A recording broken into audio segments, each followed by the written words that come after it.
Hey, Jody here. This week's video is about a 2-inch Schedule 80 pipe welding test. 6010 root, 3/32 6010 that is, and 7018 fill and cap, in this case just a 1 bead cap. Welding today is done by Andrew Carden. The pipe coupons were supplied by Triangle Engineering, and we're filming at the Lincoln Training and Distribution Center near Atlanta, Georgia. Let's get with it. I'm going to try to do as little talking as possible today because one of the benefits in watching a 6010 root video is hearing the sound. So I'm going to set this up so it's a little bit loose. That way when I tack it, it's going to pull itself tight.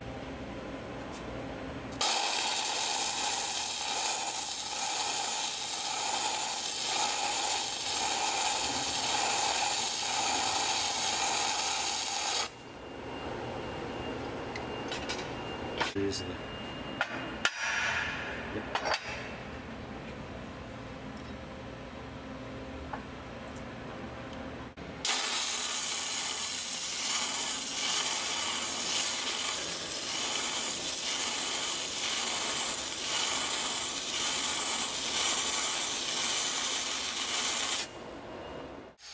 Now, I have seen some procedures for this test where they limit you on the length of your weld tacks to somewhere around 3/8 or 1/2 inch. So you've got to read that WPS when you're taking a test so you don't get in trouble. You also want to feather the tacks. Sometimes they don't even let you use a grinder. Sometimes you have to use a 1/2 round file, but you need to feather those ends of those tacks so that you can tie in good to them, both coming off of them and tying into them. Once you get it tacked up, do a little inspection with the light. Wasn't able to really get very good shots here, but you want to make sure that you penetrated and grind out the areas that you didn't. You might even have to redo a tack before the inspector comes over to look at it.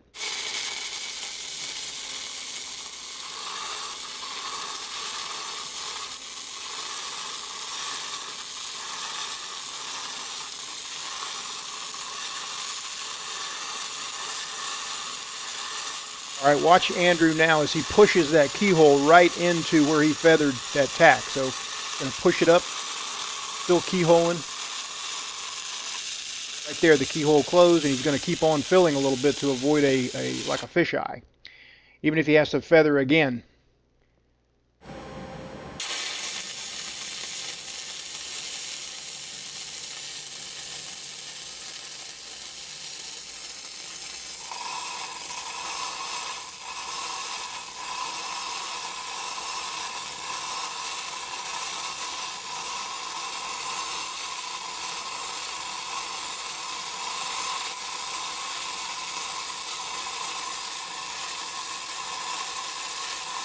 Same thing on this side. Coming up to the tack, make sure to keep that keyhole going and push the keyhole well into the tack.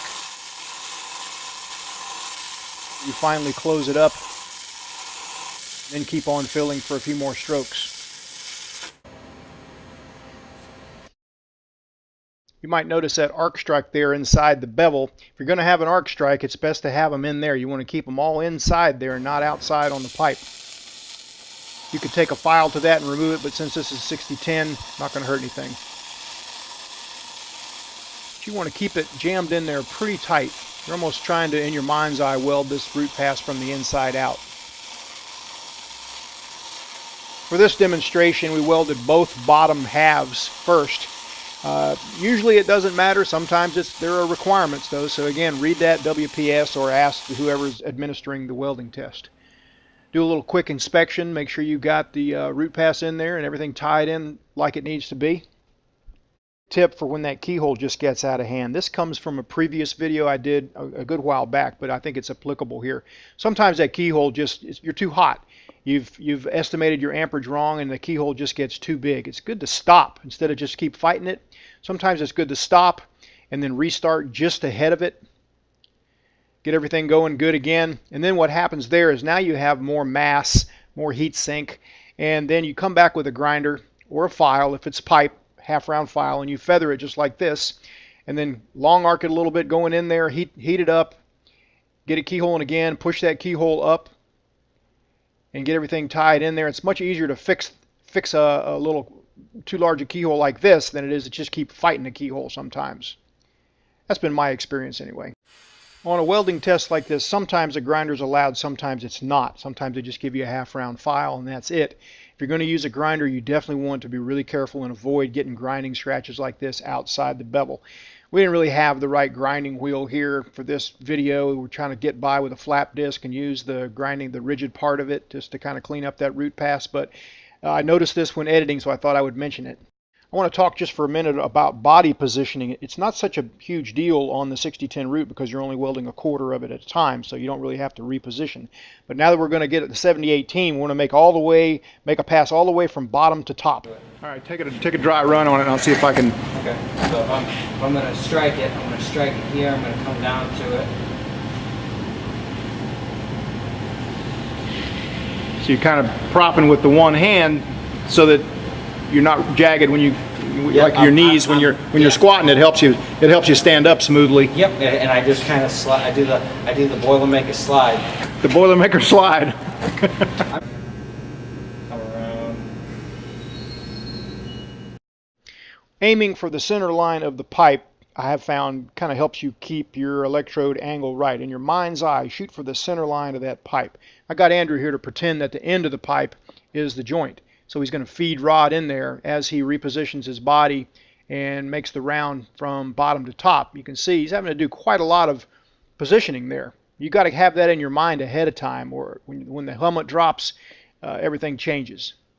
Here he's doing one left-handed, which he says he would do if he was taking a welding test, just because he's comfortable doing that. Not everybody is. So it's me, you know.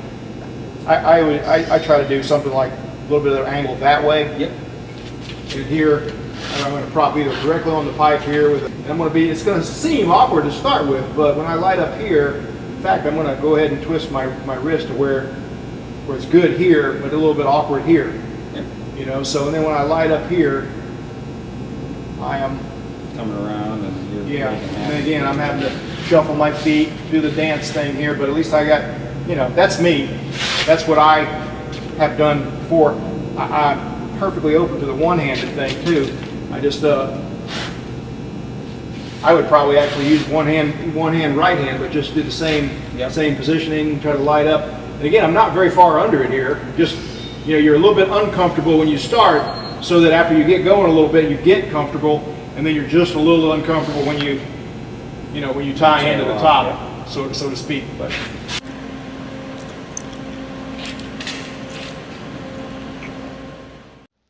all right, we're getting ready to light up with the 7018 rod here, and this is where I failed my first test. This is actually the first test that I ever took, real test anyway, and I failed it by blowing through after the root pass. So I had mine set on about 90 amps, and that was too much for a light root pass. You don't want to do that. So we're running 80 to 85 amps here, just a little bit of cushion. So I got a fairly heavy root pass in there too, and that makes a difference. So we're not really at risk here for blowing through that, but I saw that puddle quiver and it went through and I was down the road.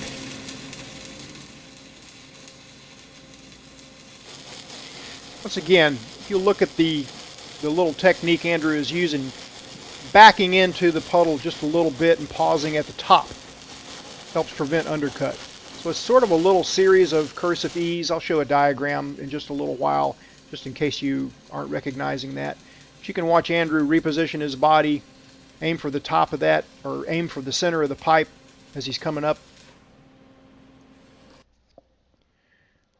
Let's look at that in fast motion here. It's easier to see. Starting at the bottom, you can see right away he's having to reposition. That's the gig when you're doing 6G tests, especially in 2-inch and smaller. You can see he's aiming for the center of the pipe. That means changing his hand and wrist positioning.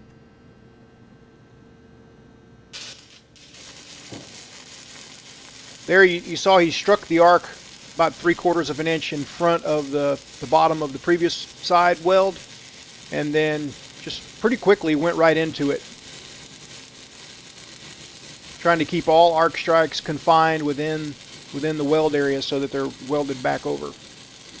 And right here you watch Andrew's leg kind of slide as he was talking about before. He's propping with that left hand and gradually moving his body around so that he maintains a good line of sight on the puddle.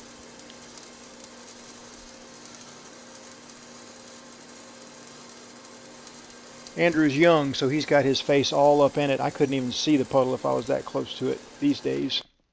All right, that's the finished single bead version, and didn't have time to film the arcs on the dual bead, but sometimes it takes more than one bead, and same techniques work. All right, here's just a few key points to remember, because this little 332 6010 can be cantankerous. So your gap and your land affect how much amperage, and just a couple of amps can make a difference. So if you're using a slightly tighter gap, you're generally going to want more amps. Usually slightly larger land, you're going to want more amps, and vice versa. And you want to pay attention to how the route's going in while you're tack welding the thing, and make some fine adjustments there before you start on the actual test. All right, here's the little diagram showing a little series of cursive E's that Andrew did on this. Backing up a little bit at the top side, backing into the puddle can really help you avoid undercut. I really hope this video helps somebody pass this welding test, or at the very least helps give them a little bit more confidence and shake the nerves off. Nerves can get the best of you when you're far away from home and you got people back at home depending on you to bring home a paycheck. So thanks for watching. Please visit my store at weldmonger.com, and we'll see you next time.